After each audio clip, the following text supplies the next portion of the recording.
Hi, welcome to the 10x podcast series. I'm Abdul Latif from Physics Department. And I am Yash Sharma from Chemistry Department. Today we are discussing something bigger than subjects in exam.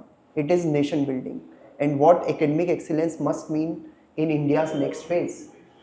Yes, when we say national building, many people thinks that it's talking about the infrastructure or politics.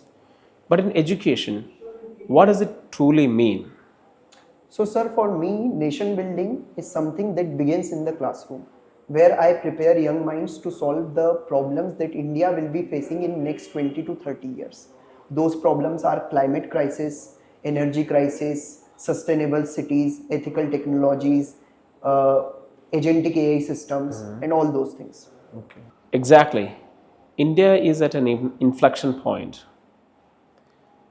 We are moving from the developing nation to a global innovation hub.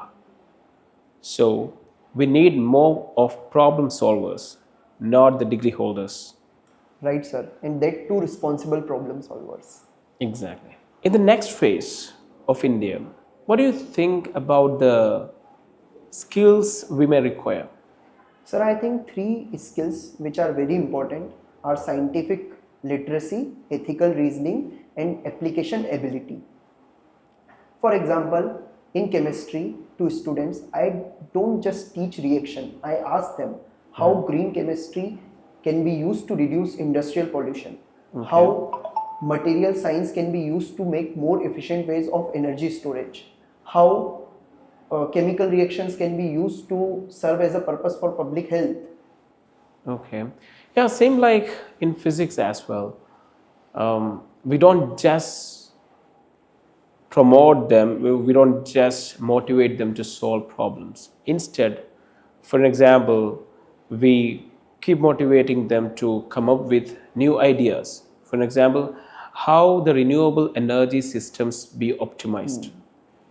And another example, how can we utilize a semiconductor system for digital India? And what kind of AI can be used for the upcoming physics research? True, sir. That's why in future we need a youth who understand science deeply and apply it meaningfully. Yep. Traditionally, academic excellence meant marks, grades, or competitive exams. So, what do you think about it? Is it complete? Sir, while rigor still matters, the definition is incomplete. So, what do you think about it? What and all things should be included?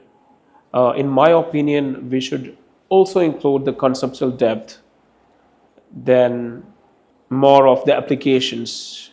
Or do you have anything to add into it? Sir, for me, a student who scores 99 but cannot apply the knowledge to real world problems is not what future wants. So I would add, I would like to add a few more things. Maybe the ethical responsibility. I mean, the students should be responsible ethically. And another thing is the systems thinking. So let's take an example of chemistry, a topic called thermodynamics. A student can solve the problems and apply the knowledge of thermodynamics. They can understand the concept. But can they apply this knowledge of thermodynamics to solve problems like energy efficiency in industries in India, or designing a refrigeration system for rural healthcare, or reducing carbon footprints? Yeah, similarly in physics, understanding electromagnetism is not about passing exams. It also includes understanding about the power grids, power plants, electric vehicles, and the communication sectors. True, sir. What I think also in the same line, application transforms knowledge into impact. We must talk about ethics. The economic growth without the moral grounding can harm societies. Absolutely, sir. Whether it's a chemical manufacturing, AI systems, or nuclear physics, or nuclear chemistry, ethical decision making is something that drives the scientific progress and should drive the scientific progress. So it's not about the decision making. It's more about being responsible about it. That's true, sir.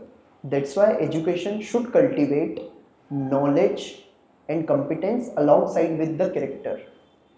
So, nation building is not just economic growth, it is responsible growth. And education must cultivate character alongside competence. At 10x, we integrate this philosophy deliberately. Through life in entrepreneurship, students don't just learn to build a startup, they learn to solve societal challenges. Same like what we are doing here in STEAMH, right? Students approach the problems with interdisciplinary thinking. And through real world projects, they build prototype that is useful for society and community. Like I told you about the STEAMH activities here, right? So, similarly, whenever we assign them to do something, we always motivate them to ask this question about, does this particular invention or does this particular product serve only my idea, or is it also serving the society? As India approaches its 100 years of independence in 2047, the youth of today will be the leaders of that era.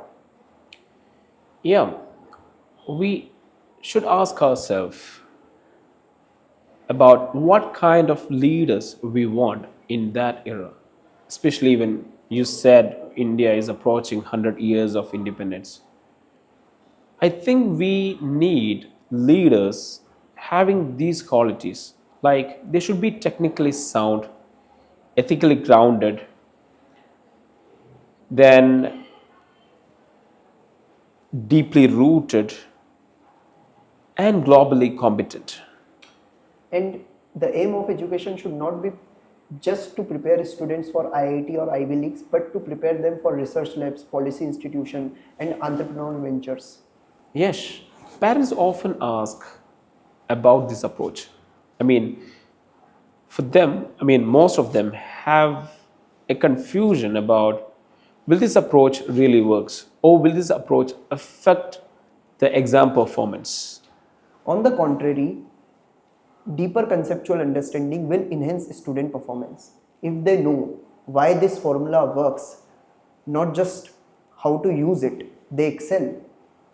Yeah, more importantly, they succeed beyond exams, right? Yeah, yes. If you had to summarize nation building in one line, what it could be? Sir, if I had to summarize nation building in one line, nation building begins when education moves from producing job seekers to cultivating problem solvers. For me, academic excellence today is the ability to apply knowledge ethically for social progress. And that is the spirit we nurture at 10x.